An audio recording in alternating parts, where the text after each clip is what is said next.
Super. Thanks so much, Dr. Fink, for the really kind introduction, and I appreciate the opportunity to speak today. All right, as Susan mentioned, my name is Paul Valdmanis. I'm an associate professor in the Division of Medical Genetics here at the University of Washington. I have disclosures that are not related to what I'm talking about today. And overall, the overarching goal of our lab is to understand genetic contributions to neurodegenerative disease and then use gene therapy approaches for targeted intervention. Today, I want to talk about a couple of those neurodegenerative diseases and some of the long-read sequencing approaches we've used to identify tandem repeat expansions and how to link those then to population-specific phenotypes leveraging some of the powerful biobanks that are now available.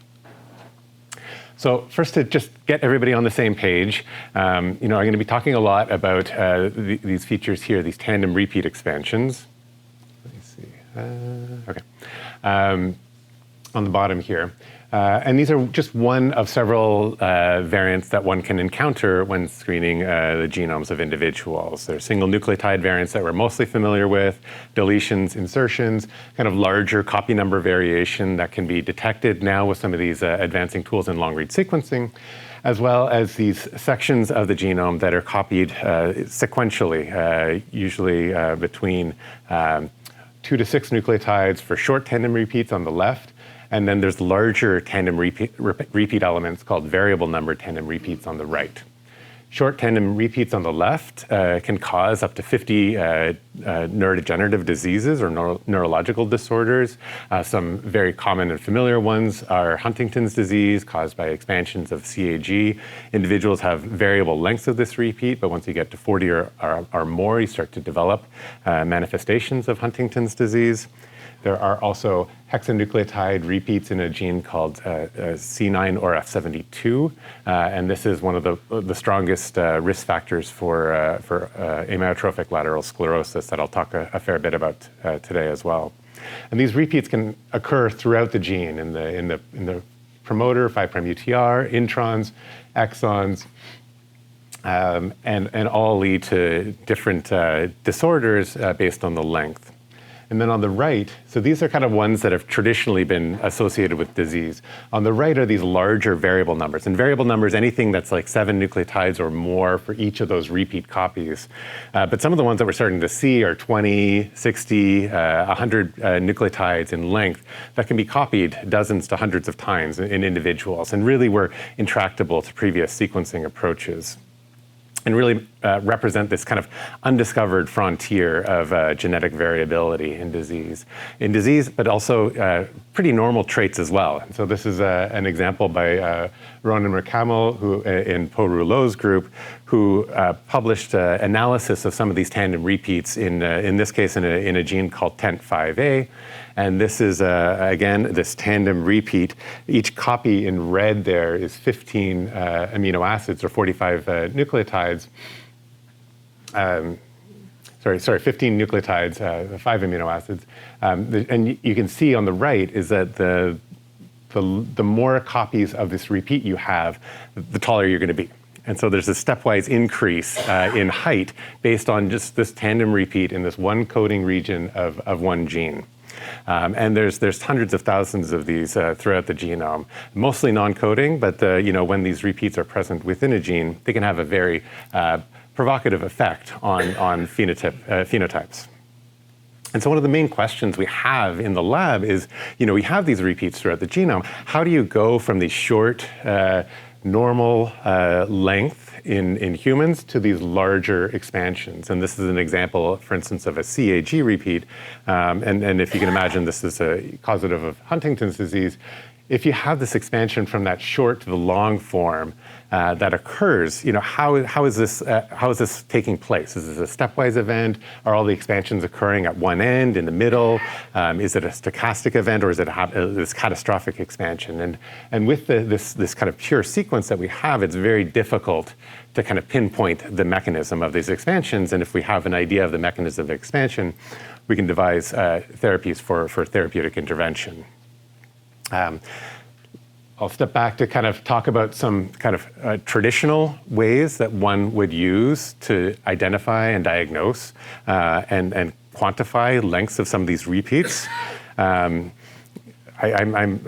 been in research long enough to be familiar with Southern blot techniques, where you can kind of digest DNA with restriction enzymes and then use radio-labeled probes to detect, the larger expansion alleles, and that can tell you the length of the repeat. But it's hit or miss, and there's certainly a lot of difficulty identifying the internal sequence.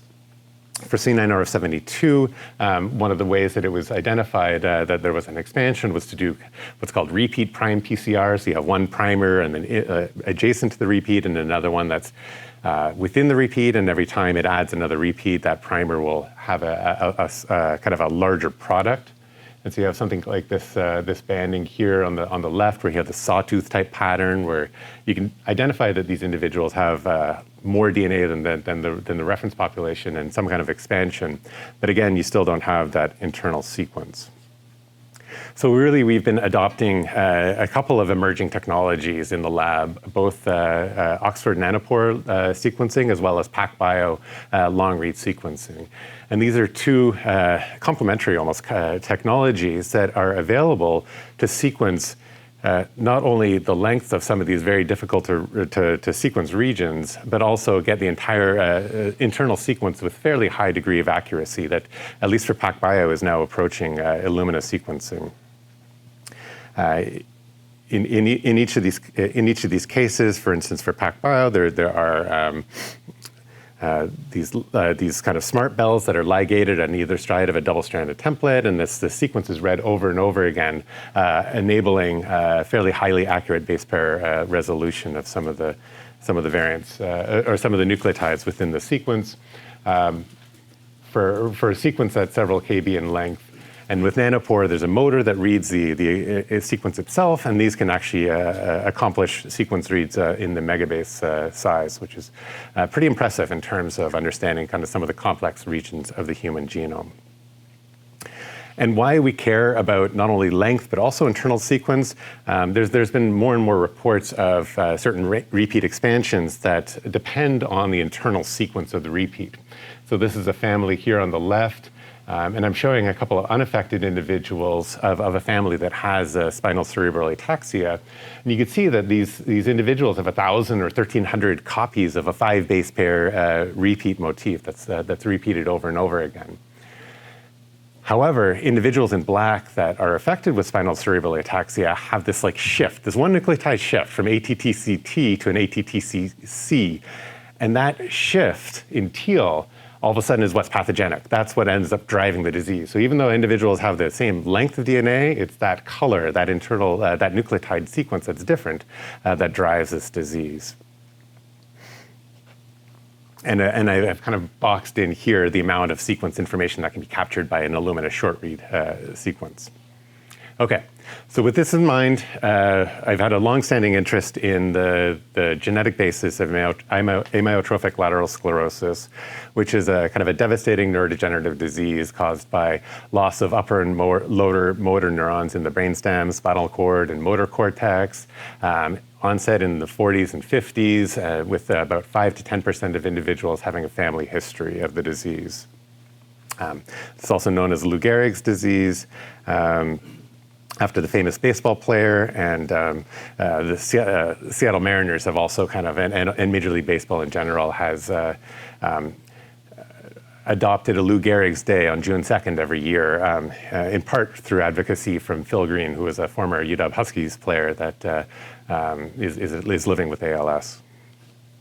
Okay, so the timeline, this is a kind of a schematic of some of the timeline of genetic discoveries in ALS, which started with some of the classic genes that were identified in segregating families like SOD1, FUS, TAR-DDP, C9orf72, that then kind of transitioned to more advanced genetic studies like genome association studies, whole exome and whole genome sequencing.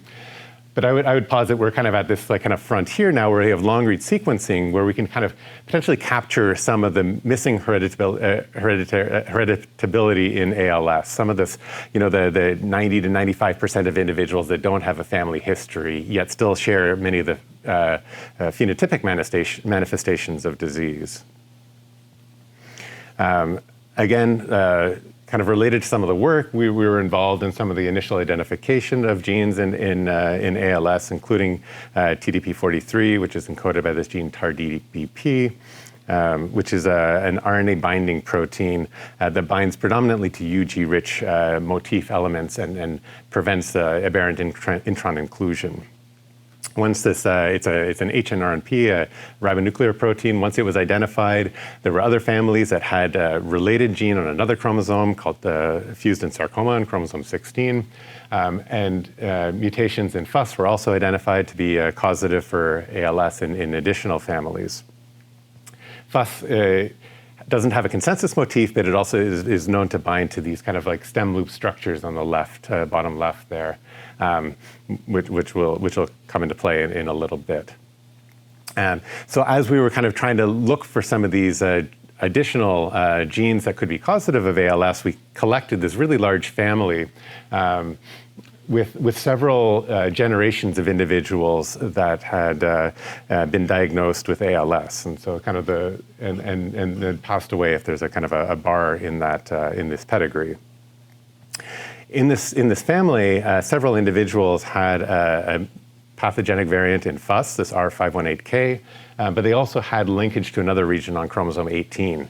And this is kind of exemplified by these four siblings here, one individual who had the FUS variant, another who didn't, another person who had the chromosome 18 locus, and then the person who had both died at the age of 46 with ALS.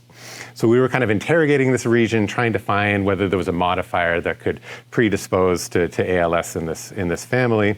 And long story short, we kind of did a lot of kind of orthogonal sequencing approaches and came across this variable number tandem repeat, a VNTR that's 69 base pairs in length in the last intron of this gene called WDR7. And this repeat, each copy again of the repeat is 69 base pairs, and the reference genome has 6 copies, and the repeat actually folds into this really unique kind of like stem loop structure, so there's a lot of complementarity. There's like kind of a perfect match between one half and the second half of the repeat. So you can kind of see over and over again, there are these kind of like folded structures that stick out that are present in this intronic segment, and this is what it looks like in the family with ALS when they have 37 copies of this repeat. And you can imagine each of these stem loop structures potentially could be doing something. When we took a look at this, the features of the stem loop, we could actually see that there were consensus binding sites for some of these other proteins in ALS, TDP43 and FUS. So our hypothesis was that in this expansion, you'd have the ability to bind some of these proteins and sink them away from their natural functions in the cell. From an evolutionary standpoint, the repeat was kind of interesting. We kind of were able to kind of look at a lot of non-human primates, and in any non-human any sequences that were not primates, there was no presence of this repeat. But if you started to get to kind of marmosets, baboons, macaques, you had this half copy of the repeat that originated if we looked at the sequence of this repeat in these organisms. And then kind of more recent, I think it was the old world monkeys had 1.5 copies of this repeat consistently, but no variability in length, always just kind of this one copy. And it was only in humans when we started to see these expansions. We could actually see this, again, using old school methods like PCR, where we could design primers on either side of the repeat and actually score this on a gel. It's about 46% GC rich, so it was easy enough to resolve. And you could see every individual had 2 different copies of the repeat, one maternal and one paternal, but we could pick them up fairly well in terms of the size on the gel. And we could accumulate this in hundreds of ALS samples and controls to score kind of the length of these repeats. And we found that there was kind of a cutoff of 30 or more copies that were highly enriched in individuals with ALS, suggesting that, again, this is kind of a susceptibility factor. But this wasn't enough for us because we were saying, okay, this is just the length, but what if there's something really important about that internal sequence, like that SCA example that I had before? And we wanted to take advantage of these long-read approaches. So what we did was we designed kind of barcoded primers now, so they would have a barcode at the front and the end, and if we had 12 forward barcodes and 12 reverse barcodes, you could multiplex 144 different individuals or 288 alleles into one flow cell or smart cell from PacBio sequencing. Really to get at kind of this question. But then we had a problem. We'd get some of the sequence back, and there's an individual with 86 copies of the repeat. And you can see that there's just kind of like over and over again the same sequence that is repeated by nature of a repeat. So we wanted to, and this is kind of what it looks like on the RNA fold. You can see all these potential binding sites for these RNA binding proteins in ALS. So what we did was we took advantage of a couple tricks to try to kind of condense the information into something that would be visually representative of this repeat. And so, again, I mentioned this is a 69 base pair repeat, but there's different flavors of it. There's about 6 variable positions out of the 69 and 63 fixed. So any of the fixed spots are these dots. The variable positions you can see in color, like this T, A, G, A and G sequence, there's different permutations of those internal sequences that are variable, and we could color code those. We could see that, generally there wasn't one color or one version of the internal repeat sequence that was any different in ALS versus control. But we also wanted to kind of take a look at whether there were blocks of sequence or certain patterns that could indicate how these repeats were being expanded. So what we did was we took every individual, identified the start of this repeat, turned this again into this kind of alignment at the beginning of the repeat, and then color-coded each copy. So for instance, the top copy there, we'd call it an H, and it would be green, and then right below it was another flavor of that internal sequence. We'd call that lilac, and that letter E. And then the next one would be that same H again, and then E, and we'd kind of go through that iteratively across this repeat.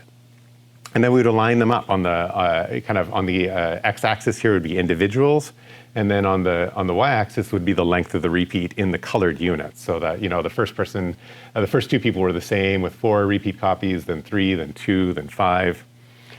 And when we kind of combined them all together, we started to see these really incredible patterns of how individuals were how the composition of these repeat units amongst individuals.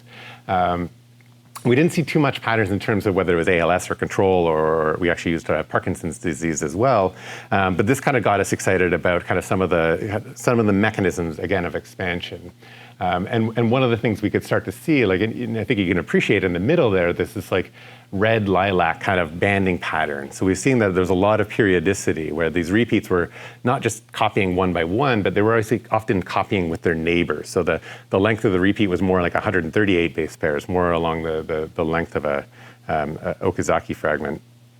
And then all of the new repeat units actually were occurring at the top of the repeat. So there was actually a directionality to the expansions that we were starting to see. So if you had a new repeat unit, it would be on the top, and it would combine with its adjacent motif. So again, it was the first time we were able to see directionality of an expansion amongst groups of individuals.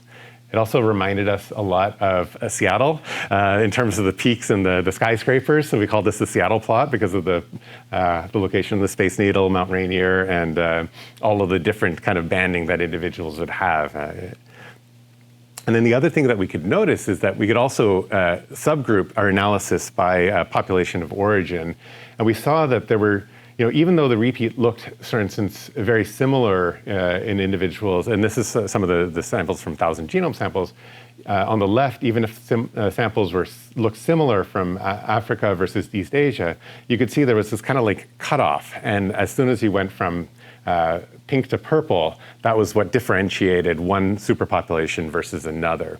And we started seeing this kind of these differences amongst different populations that kind of suggest that this repeat is continuing to expand in worldwide populations. And some of the most diversity that we would see would be kind of right at the top end of this repeat, and we would see kind of population-specific expansion events that we could kind of map back then to the population of origin. And again, from a genetic standpoint, we could map this again back onto the family pedigree, and we could see these places where this repeat was segregating really well across generations. I often get a question, there wasn't much instability amongst generations, but there would be individuals that had the same length repeat, but because we'd color-coded them, we could now differentiate the maternal versus paternal allele. And then now we're really interested in kind of modeling the repeat and the gene that it's in terms of understanding its function. WDR7 is a protein that's involved in recycling of synaptic vesicles through its association with rab-connectin 3 beta or rab3b. And it's been heavily implicated in kind of synaptic vesicle recycling, essentially. So we're trying to identify, when you have this expansion, what the mechanistic functions are on ALS biology. So that's kind of the background on what got us excited about repeats and the power of using long-read sequencing and analysis to identify population-specific differences in some of these tandem repeats. But in collaboration with Evan Eichler and some of his folks in genome sciences, we started realizing again that we had this tool now that we could adopt to the tens or hundreds of thousands of other repeats that are present throughout the genome. And this is just a kind of a graph on the left to show the distribution of short tandem repeats in blue that are not as many as the variable number tandem repeats in green. And you can see there's an enrichment of variable number tandem repeats right at the telomeres of most chromosomes. And so this is kind of these places where there's the most variation. And if there's genes that are present adjacent to these VNTRs, they could be along for the ride in some of this variability in repeat length.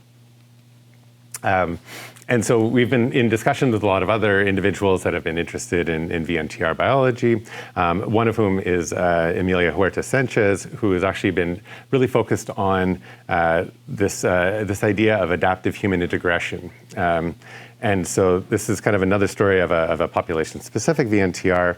But on the left, there's this gene called EPAS1. And EPAS1 is a gene involved in oxygen and is involved in kind of adaptation to living in high altitude. So this is kind of individuals in the Tibetan Plateau. And in green here, you can appreciate there's a set of variants on the left that are exclusively present in Tibetan populations, that are not present in other nearby East Asian populations. And in green, this is actually variants from this Tibetan sample that have been integressed from Denisovan populations. So ancient human genomes that were adapted to live in these high altitude environments had shared some of their DNA with modern day Tibetans. And the modern day Tibetans now were able to adapt to live in these high altitude environments on account of some of this variation in the EPAS1 gene. And this is even more predominant on the example on the right, actually in horses.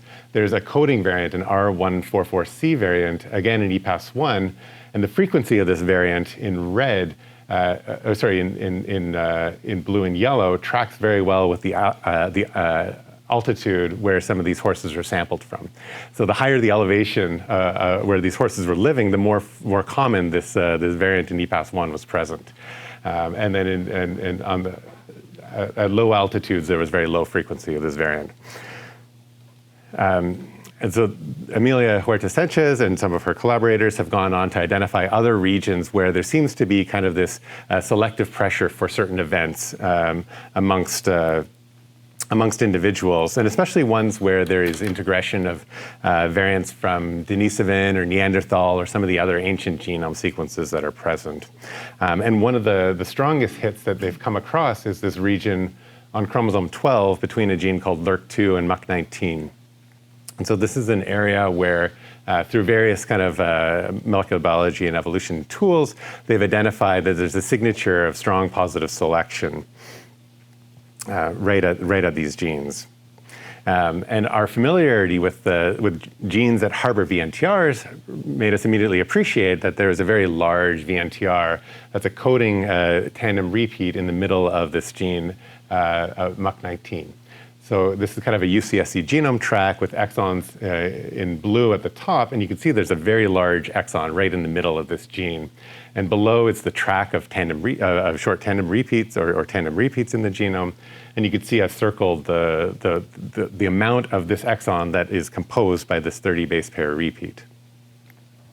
So we were really interested to understand whether variation in length or internal sequence of this repeat could explain some of the signal of positive selection that Amelia was identifying in individuals from some of her studies. And so for this, we took advantage of some of the human pangenome, some of the long-read sequencing data that's been generated from the Human Pangenome Reference Consortium, as well as the Human Genome Structural Variation Consortium.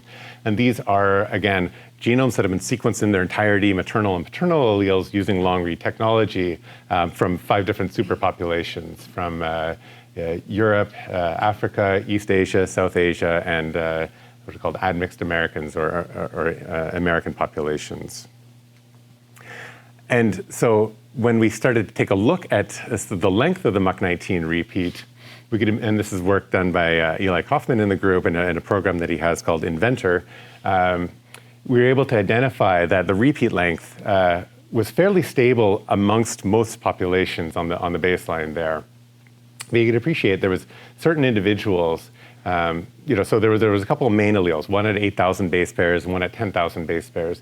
But in the Americas, there was this massive expansion to 23,000 base pairs in this sequence feature, and this seemed to be exclusive to this expansion event seemed exclusive to the Americas, and it suggested perhaps this was explaining a bit of this signal of positive selection that they were identifying at MUC19. Again, this is kind of the sequence trace of the repeat. It's copied over and over again, 30 base pairs. We found that actually in these samples, we saw this very large 3,000 base pair kind of super expansion event that was taking place. So this is kind of just a schematic of how this repeat was expanded in the middle of MUC19. Again, because they thought that this was an integration event where ancient genomes, in this case denisovans, were sharing and introducing some of their DNA that then became positively selected for. We also looked for denisovan DNA adjacent to this expansion event. And I've kind of just highlighted on the left and the right that we could, anytime there was a denisovan-specific DNA variant, we could actually detect this in the context of this massive expansion, suggesting that perhaps denisovans were the original donors of this expansion event in modern-day admixed American populations. Another thing we could do is we could confirm that the length of the repeat using individuals that had both long-read and short-read genomes that were sequenced. And so you could see that individuals that had a very long repeat length that we'd identified through long-read, we could estimate the repeat length using short-reads. And if you have a repeat expansion here on the top right, you'll have this kind of pileup of the short reads. So the short reads can tell you that, for instance, this denisovan individual had a much larger repeat than the reference population.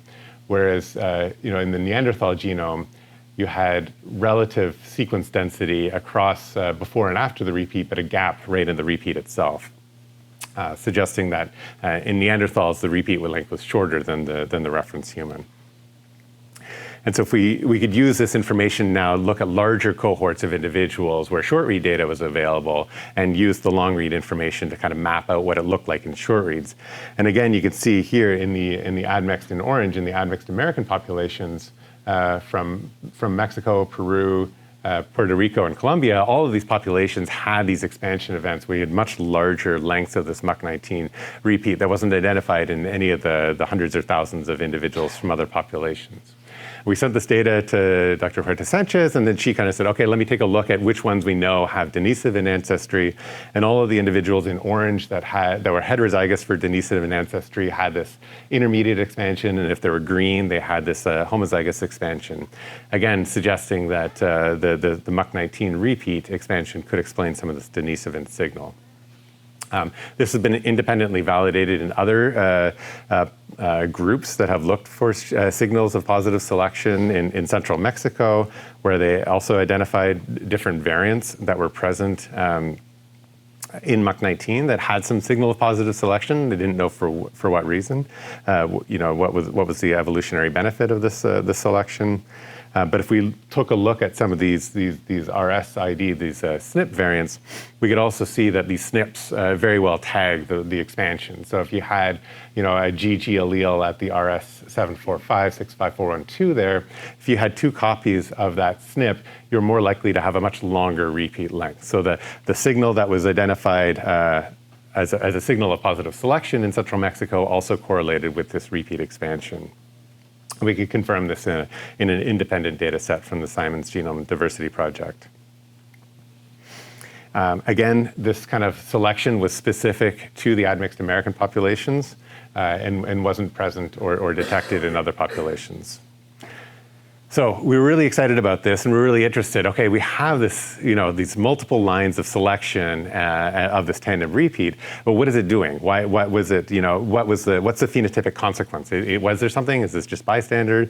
We predicted and we hypothesized that there was some kind of functional consequence for having this expansion event, and then having it in such high frequency in these populations that it was still in modern day populations very abundant in Mexican American and admixed American populations relative to other worldwide populations.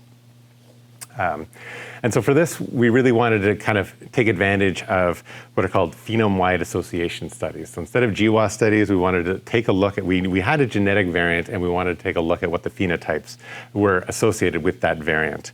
And for this, of course, we couldn't use a lot of the existing studies, but luckily there's been a lot more work at sequencing individuals in a population-specific manner. So there's, and a lot of this started from Decode Genetics in Iceland and some of the Estonian biobanks, but now there's biobanks that have been generated, throughout the world, especially Biobank Japan and Korea, as well as the Mexican biobank, and obviously the UK biobank, and now in the States there's the All of Us data set. And so these kind of population-specific large-scale genetic sequencing studies are now helping us address and answer some of these questions of some of these variants that may be occurring in these population-specific, in a population-specific manner. And in particular, I've been excited about the All of Us data set, and I'm sure we're going to hear a lot more really exciting findings coming from this data set. This is one where there are now about 245,000 genomes that have been sequenced and are now available at the All of Us research workbench. And these are linked with electronic health records. So there's, there's over 280,000 electronic health records available, and I think the overlap's about 150,000 genomes and EHR data for individuals. And then there's a lot of survey responses, physical measurements.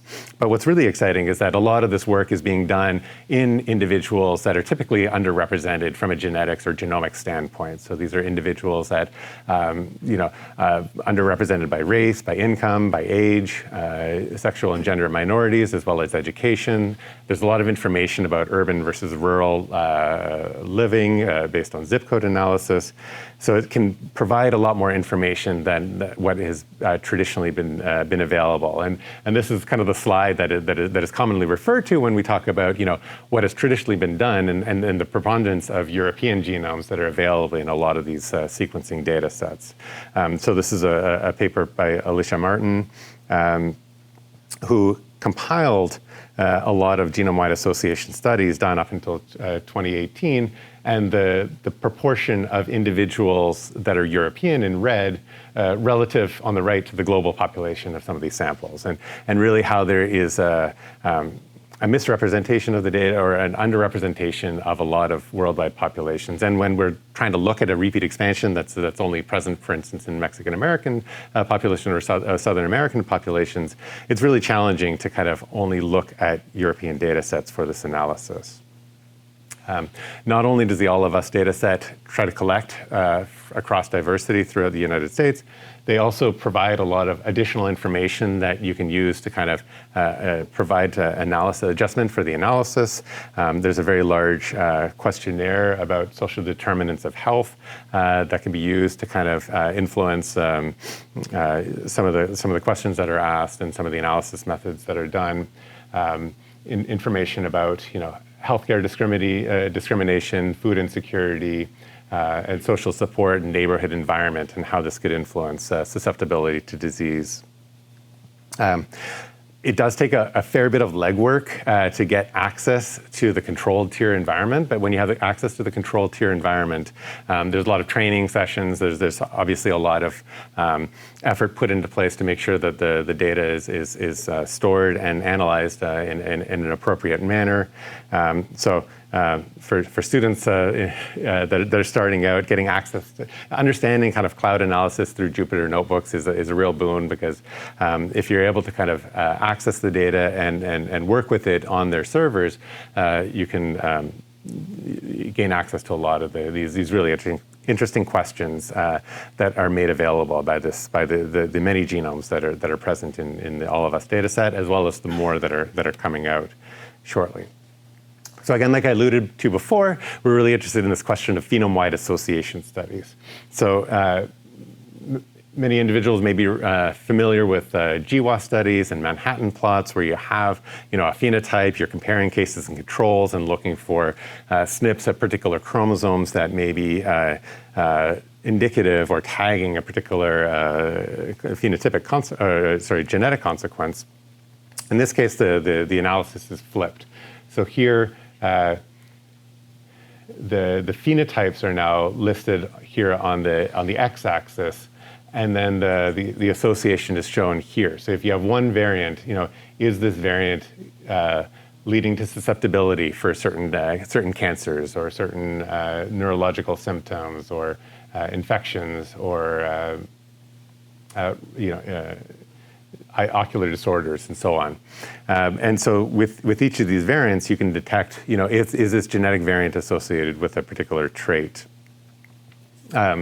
And so we have a bioinformatician in the group, Evangelos Nizamis, who took a look at some of these initial All of Us data sets and some of the PheWAS analyses that were performed, and was able to recapitulate it using kind of using his own analysis method. So he was able to kind of recapitulate some of the plots, like the one they showed on the left, and then also do it for other variants that are kind of very obvious candidates for phenotypes based on historical genetic association. So this one gene, one variant, RS334, it's a fairly well-established risk factor for sickle cell anemia, or causative for sickle cell anemia. And this is, again, the PheWAS plot. All of the phenotypes are on the x-axis here, and then you pop up with sickle cell anemia and other anemias with a log p-value in the hundreds. And then you could also do something called a forest plot, where you can identify the odds ratio of developing particular disorders based on this one SNP. And you can see, again, as a nice positive control, sickle cell anemia pops up as highly significant. The same thing can be done for cystic fibrosis.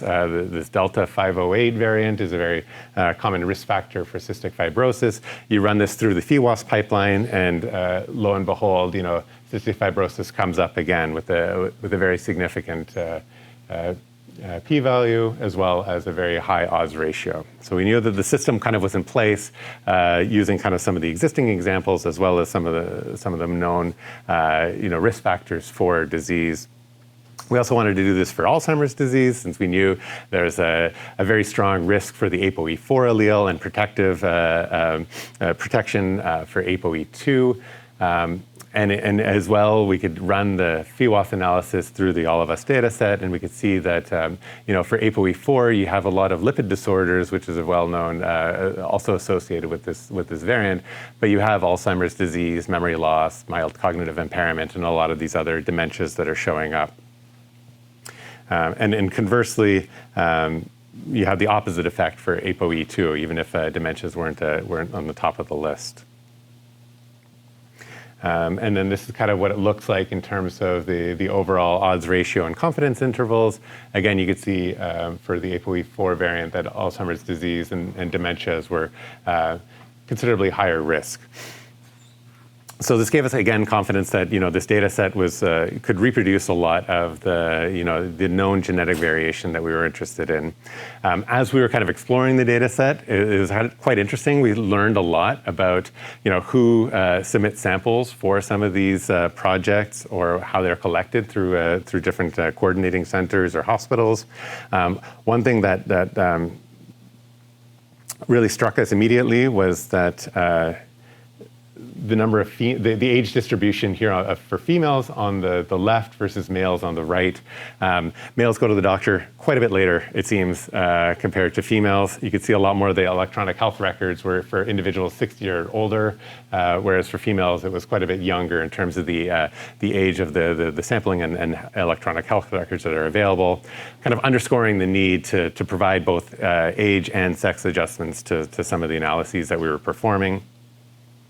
Another thing we noticed, we were really interested again in this MUC19 variant and repeat expansion and how it could correlate with the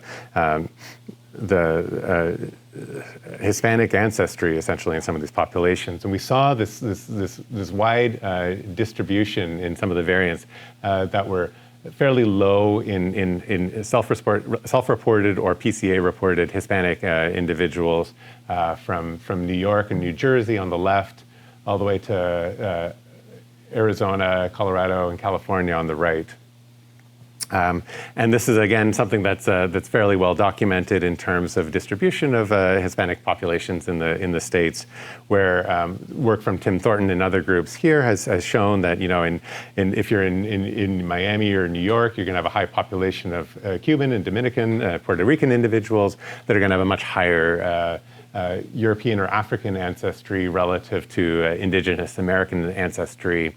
And then on the right, in populations like San Diego or in the Southwest, we have a lot higher indigenous American population. So again, controlling for zip code or for local ancestry was really critical as we were kind of doing some of these analyses. And this is kind of what it looks like a little bit as well here from some of the principal component analyses, where you could see how correcting for some of the principal components could regress out individuals from different superpopulations. And if we look at the MUC19 variant on the right, a lot of the variation was occurring in principal component 3, which is the principal component that is predominantly American. So it at least fit that we were identifying things in the right population. So so we've gone through all this work. What did we find? In the end, if we look at variants that tag this repeat expansion in MUC19, a lot of the top phenotypic traits that came up were ones that were involved in disorders of the immune function, immune metabolism. A lot of these had nominally significant. They didn't necessarily reach significance after correcting for multiple correction. But the top one on the list there, major puerperal infection, is a major infection after childbirth, which is something that is more or less eradicated now. But perhaps if this was a repeat that was selected for historically, that could be why it was showing up as really protective in the context of this repeat expansion. We've also used this analysis to look at other tandem repeats in other mucin genes. There's like about 20 or 21 mucin genes throughout the human genome. A lot of them are involved in like the lubricating, the mucosal layer and prevention as a kind of a frontline defense against immune infection. So we worked again with the Eichler group to identify protective and risk variants associated with variants in mucin B and MUC5B that are associated with lung phenotypes. And overall, kind of just have been building this portfolio of understanding how some of these genetic variants can associate with phenotypic traits. Again, with this lens of tandem repeat expansions and mucin genes. So in summary of the second part of the talk, we found this signal of this Denisovin adaptive integration at MUC19, and there's a 12 kb expansion. So an expansion that goes from 10 kb to 23 kb in this coding region of this gene that seems to be occurring exclusively in admixed in American populations that incorporates that Denisovan DNA sequences as in the process of this expansion event.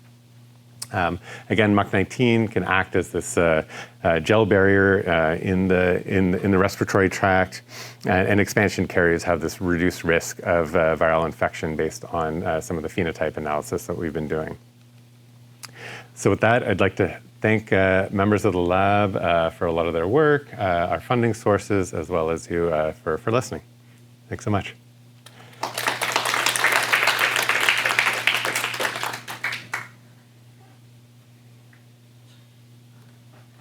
Sumi. So interesting. The very end, the expansion carriers being more resistant to viral infection. Is there any clue about if there are specific viruses that are found more often in the Americas compared to?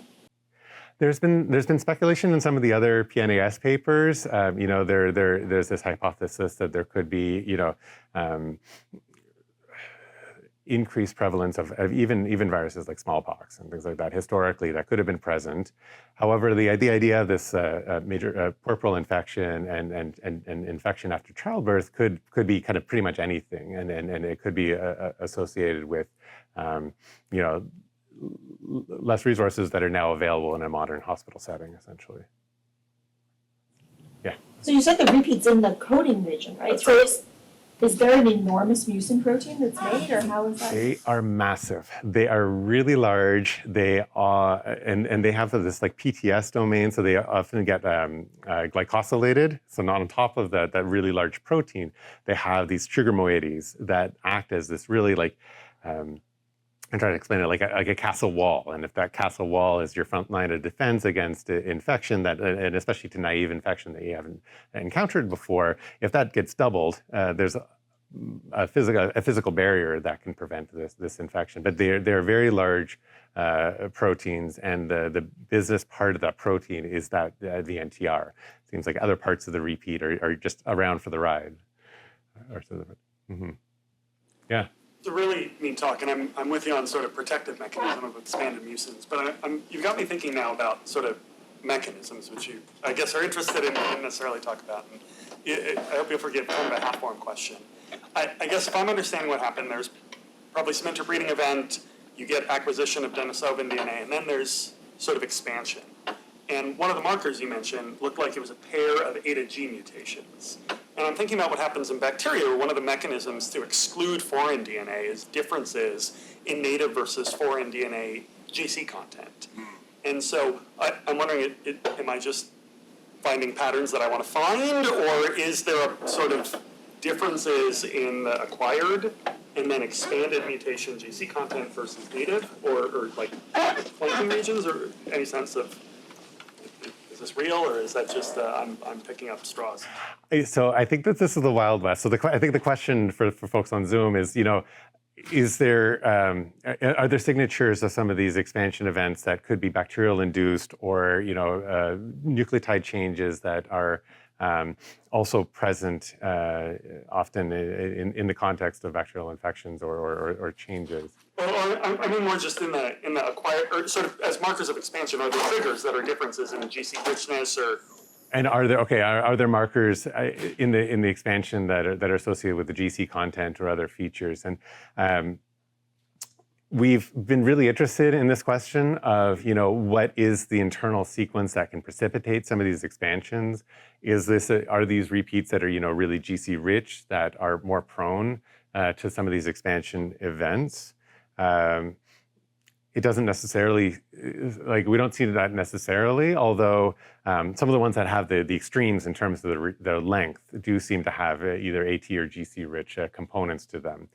Another part to that question, which is ongoing work, is in the context of an expansion, is there local hypermutation? Are you seeing a lot more variance nearby these expansion events? And that is the case certainly for MUC19, and we want to address this more formally across other repeats, because the idea is that if you have these expansion events, that this may be something that is again, selected for after the initial event. And when this occurs, there may be other variants that are coming along for the ride, or also are like improperly repaired as the process of this expansion event taking place. So these are all, this kind of local mutation rate and change, as well as the dynamics of expansion, are all kind of part and parcel with some of the experiments that we're interested in pursuing further. And then does that kind of go along with your earlier data when you were looking at the sequences and kind of stacking them you were sort of alluding to the idea, if I followed it, of kind of the underlying mechanism and how things sort of were added to the end. Can you speculate a little more on that? Yeah, great question. So I guess the question again is,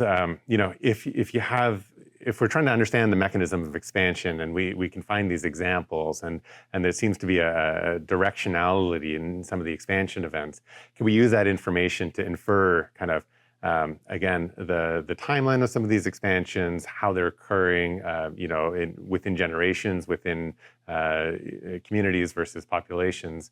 And that's one of those things where, now that we have the roadmap of where some of these tandem repeats are and which are the ones that are most variable amongst humans, we can use that information to try to address some of these questions of, how are these repeats expanding? Are they large chunks that are copied over and over again?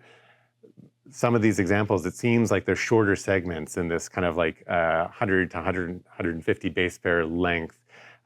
So from a biochemical standpoint, these could be Okazaki fragments that are, in the lagging strand of DNA synthesis, that as they're being copied, they're incorrectly introduced into segments that lead to expansions and contraction events. So again, a lot of this information that we're trying to kind of tease out in terms of the mechanism of expansion, and then if we understand how that's taking place, perhaps we could proactively try to induce contractions in individuals with repeat expansion disorders, or find ways, to prevent that from a therapeutic standpoint. Absolutely. Yeah. Can I ask a question that has nothing to do with repeats? Yeah. In one of your slides, it looked like horses have an altitude-specific alterations in globin genes. Is that correct? So that was the EPAS1 example, and there's probably other, also, yeah, okay, on that Manhattan plot, right? Yeah, I mean, That's only interesting because in people, at least it seems like there has not been adequate time to evolve globin variants that have altered. I assume it has to do with altered oxygen hemoglobin. And so in humans, I don't think there's been enough evolutionary time to evolve these things. But maybe in horses, they've been around longer, and so they might have some altered hemoglobin oxygen affinity. Well, I'm guessing. Okay. Yeah. There's nothing to do with repeats, so. No, but I mean, a lot of these, tangential finds are always can be really interesting, and this idea that there could be animals with longer evolutionary timescale at a certain elevation could adopt certain selection for hemoglobin and other proteins that confer better viability or at high elevations. Mm-hmm. Thank you so much. Thank you.